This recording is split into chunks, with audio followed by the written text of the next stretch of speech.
টাকা উঠা জায়েজ আছে কিনা। এইটা তো এক ধরনের নির্লজ্জতা। এটা কি জায়েজের প্রশ্ন আসলো কোথা থেকে? এটা তো লজ্জার চূড়ান্ত লেভেল। এর উপর আর লজ্জা নাই যে আমি বিয়ে করছি, আমি ফকির, আমার কিছু টাকা পয়সা দেন প্লিজ। তো তুমি ফকির, তোমার বিয়ে করতে কইছে কি? ফকিরের জন্য তো বিয়ে না, তোমার তো স্ত্রীকে তোমার খাওয়াতে হবে। তোমার যদি খাওয়ানোর সামর্থ্য না থাকে তাহলে তোমার বিয়ে করতে কইছে কে? মিয়া তুমি বিয়ে বাদ দাও, তোমার এই ফকির আমি এই ছোট লোকই বাদ দাও। মোহতারাম জানা যায়। আর কত বড় বেহায়া একজন মানুষ, হ্যাঁ? দাওয়াত দিয়েছে খাওয়ার জন্য। খাওয়া কি জন্য দাওয়াত দিয়েছেন? খাওয়ার জন্য না টাকা নেওয়ার জন্য? খাওয়ার জন্য টাকা দাওয়াত দিয়েছেন। দাওয়াত দিয়ে খাওয়ানোর পরে কি খাওয়াইছেন আপনি? গোশত খাওয়াইছেন, মাছ খাওয়াইছেন, ভাত ইত্যাদি। এগুলো তো সোনার উপাতর খাওয়াননি। এগুলো খাওয়ানোর পরে টেবিল নিয়ে বসে আছে, তার মানে টাকা দাও। আপনাদের একটু লজ্জা থাকার দরকার। লজ্জা করেন। এগুলো হচ্ছে লজ্জাশীলতার পরিচয়। এটা বেহায়াপনা। ওর কোন ধরনের বেহায়া? মানুষের কাছ থেকে টাকা নেয়। আমি সভাপতি সাহেবের বাড়িতে আসলাম, খাইলাম, খাওয়া দাওয়ার পরে এখন সভাপতি সাহেব যদি আমাকে বলে, আমি মেহমান, আমি এলাকার মেহমান, রাজশাহীর মানুষ আমি, তো খাওয়ার পরে ইনি আমাকে বলতেছেন টাকা দেন। কিসের টাকা? আমার বাড়িতে খেলেন তাই। মেহমান খাওয়াতে যে টাকা লাগে এটা তো আপনারা শিখাচ্ছেন। এটা তখন বিয়েতে শুরু হয়েছে, সুন্নাতি ওলিমা এটা তো শুরু হয়েছে। এটা ওলিমা সুন্নাত এটা শুরু হয়েছে। তারপরে সুন্নাতে খাতনাই শুরু হয়েছে। কয়েকদিন পর আমি আপনার বাড়িতে মেহমান হিসাবে খাবো, সেখানেও আপনার টাকা চাইবেন। এটাই তো সিস্টেম হয়ে গেছে। হবে আর এক সময় কি হবে জানেন? এবং অনেকে আছে বিয়ে মুসলমানের মধ্যে মানুষকে দাওয়াত দেয়, আবার গেটের মধ্যে একটা টেবিল খাতা কলম নিয়ে বসায় রাখে টেবিলের মধ্যে। আর এটা কোন ধরনের অভ্যাস? এটা তো আপনি ভিক্ষা করার একটা অভ্যাস। আপনি যে মানুষের 200-250 লোকের আপনি দাওয়াত দিয়ে খাওয়াইতেছেন, আপনি আবার যে টেবিল দিয়ে বসায় রাখছেন, এটা কারণটা কি? উদ্দেশ্যটা কি? উদ্দেশ্য হইলো মানুষ খাইয়ে আপনারা টাকা দিয়ে যাক। আপনি জানেন অনেকে লজ্জায় ভরে টাকা দিয়ে যায় আপনারা। এই যে খাতা কলম নিয়ে বসায় রাখছেন, কে কত টাকা দেয়? তখন 200 টাকার খাবার খাইতে পারছেন, অনেকে 1000 টাকা দিতে হয় লজ্জায়, ওনার স্ট্যাটাস অনুযায়ী। অনেকে 4-5 হাজার টাকাও দিতে হয়, অথচ খাইছে না 200 টাকার খাবারও।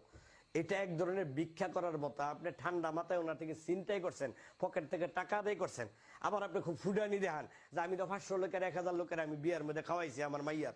তা আপনি তো 500-1000 লোকের আপনি বিয়ের মধ্যে খাওয়াইছেন, আপনার টার্গেট থাকে যে 5 লাখ টাকা খরচ করবো, 3 লাখ টাকা আমার উঠতে দেবো গা। তারপরে মাইসের টাকা মাইসের খাওয়াইলেন, আপনি নিজের পকেট থেকে কি খাওয়াইলেন? নিজের পকেটে যদি না খাওয়াইতে পারেন, এগুলো বাদ দেন। সমাজের মানুষের দেখানো বাদ দেন, এই ফুটানি বাদ দেন। এগুলো হলো আপনাদের ফুটানো। খাওয়ানো মূলত উদ্দেশ্য না। উদ্দেশ্য হলো মানুষের কাছ থেকে টাকা আদায় করে রেখে দেওয়া। বরঞ্চ আপনি মানুষের টাকা দিয়ে বরজাতি খাওয়ায় বিদায় করে দিচ্ছেন। কারণ আপনি 3 লাখ টাকা খরচ করলেন, এখানে 2 লাখ টাকা উঠে যাবো আপনার টার্গেট। আত্মীয় স্বজন সবাই দিব, অনেকে আছে সিরিয়াল মতো দেখা দেখি তো কে কত টাকা দিছে, ওইটা দেখা পরে চিন্তা করে যে মুখে 2000 মুখে বাজার ময়মনসিংহ রেল 3000 মুখে। এখন আমার তো স্ট্যাটাস অনুযায়ী আমার বেশি দিতে হয়, যেহেতু আমি চাকরি করি, বড় চাকরি, আবার অথবা আমি বড় ব্যবসা করি। সেই হিসাবে মনে না চাইলেও কি করতে হয়, ওইখানে টাকার অঙ্কটা মোটা করে লেখাইতে হয়, সবার উপরে লেখাইতে হবে, সবচেয়ে বেশি টাকা লাগাইতে হয়। এটা আপনি ওনাকে ইচ্ছা করে ওনার কাছ থেকে চিন্তাই করে টাকা নিছেন। আপনি হয়তো ওনার সাময়িক সমস্যা থাকতে পারে, ওনার ঋণ থাকতে পারে। এই যে এইগুলো করলেন, এগুলো হলো আপনাদের মানুষের কাছ থেকে জোর করে পকেট থেকে টাকা নেওয়া। এই ধরনের ভিক্ষা আপনারা বাদ দেন। এর চেয়ে অনেক ভালো যারা রাস্তাঘাটে ভিক্ষা করে মানুষের কাছে 10 টাকা 5 টাকা মানুষের কাছে খুঁজা খুঁজা নেয়। আপনি যে ভদ্র ভাষায় ভিক্ষা করলেন, কতগুলো মানুষের অসুবিধা ফেলাইলেন।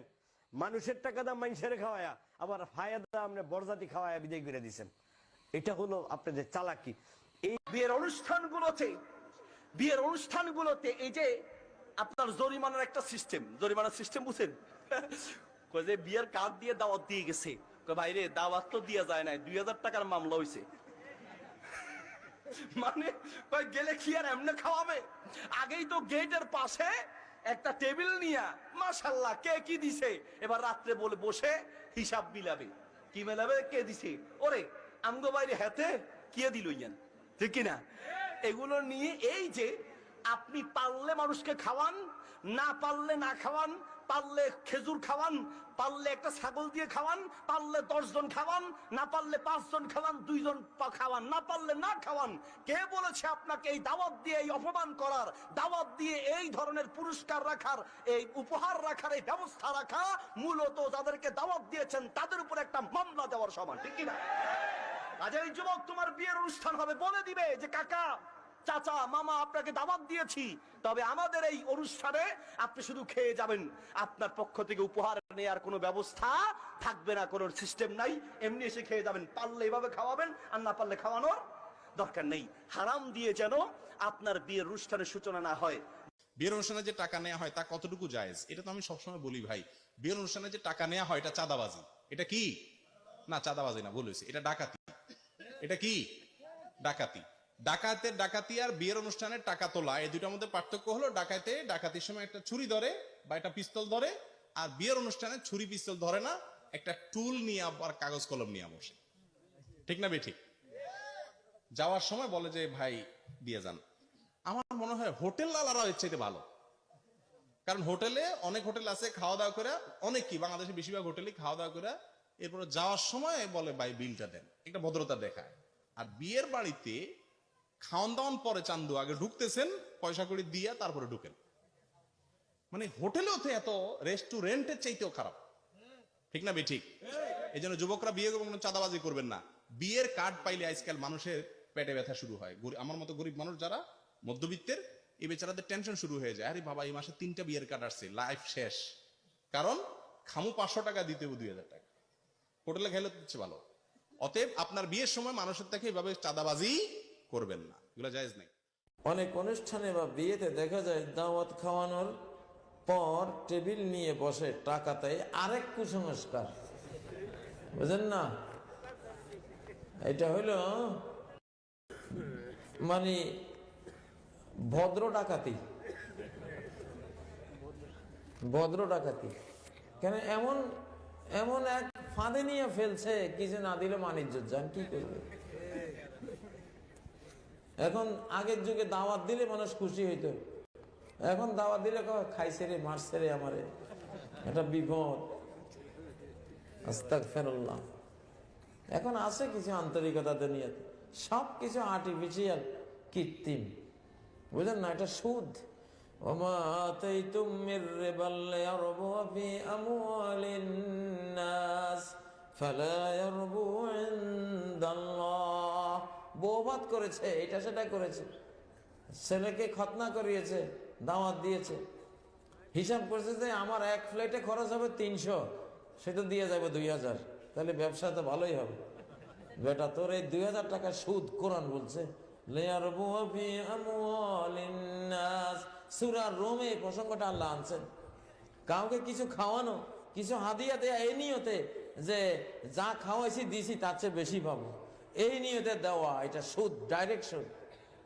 এটা কি? এটা সুদ। এই সুদ খাবেন না। এবং যারা দাওয়াত দেয় তারা উপহার পাওয়ার আশায় বিভিন্ন অনুষ্ঠান করে থাকে, শরীয়তে এভাবে উপহার দেওয়া নেওয়া কি জায়েজ? জাযাকাল্লাহ খাইর। শরীয়তে উপহার দেওয়ার ক্ষেত্রে যদি যেই ব্যক্তিকে দেওয়া হচ্ছে তার কোনো লোভ না থাকে এবং ওই রকমের পরিবেশ না তৈরি করে যে উপহার দিতে হবে, না হলে সেটাকে দোষণীয় মনে করা হবে, বরং কেউ কারো জন্য উপহার নিয়ে গেল, তাহলে সেটা জায়েজ। নবী করিম সাল্লাল্লাহু আলাইহি সাল্লামের উপহার সম্পর্কে বেশ কিছু হাদিস রয়েছে যেগুলোতে উৎসাহিত করা হয়েছে। তাহাদাও তাহাব্বু, তোমরা একে অপরকে উপহার দাও, গিফট দাও, এর মাধ্যমে পরস্পর ভালোবাসা সম্প্রীতি বৃদ্ধি পাবে। কিন্তু বিয়ে শাদী বা এই ধরনের যে কোনো অনুষ্ঠানে আমাদের বাঙালি সমাজে যে উপহারের সিস্টেমটা হয়ে গেছে সেটা হচ্ছে যে উপহার না দিলে সমালোচনা হয়, যেমন লিখেছেন। সুতরাং এই জন্য সমালোচনা হয়, কারণ এই জন্য সমালোচনা হয় যে উপহার দেওয়াটাকে জরুরি মনে করা হয়, আর উপহার না দিলে সেটা দোষণীয়, আইবের বিষয় হয়ে গেল, আর ছোট লোকই করলো। তারপরে যারা দাওয়াত দেয় তার উপহার পাওয়ার আশায় বিভিন্ন অনুষ্ঠান করে থাকে, এটা একেবারে হারাম। আশা রাখা যে উপহার দিই, এমনকি চেয়ার টেবিল সাজিয়ে বসে যাওয়া এবং উপহার কে কি দিচ্ছে সেগুলি নোট করা, এই সমস্ত হারাম। এটা দাওয়াত না, এটা হচ্ছে রেস্টুরেন্ট। যেখানে খেয়ে দিয়ে অনেক সময় বিল দিলেও চলে, হ্যাঁ, কিন্তু এখানে আগে থেকে উপহার নিয়ে উপস্থিত হতে হয়। আল্লাহ রাব্বুল আলামিন হেফাজত করুন। এই রকমের দাওয়াত খাওয়া যায় না, আর এই রকমের দাওয়াত দেওয়া যায় না, সেটি দাওয়াত না, সেটা এক ধরনের রেস্টুরেন্ট, হোটেল। আল্লাহ হেফাজত করে সব বিদআত থেকে, কুসংস্কার থেকে।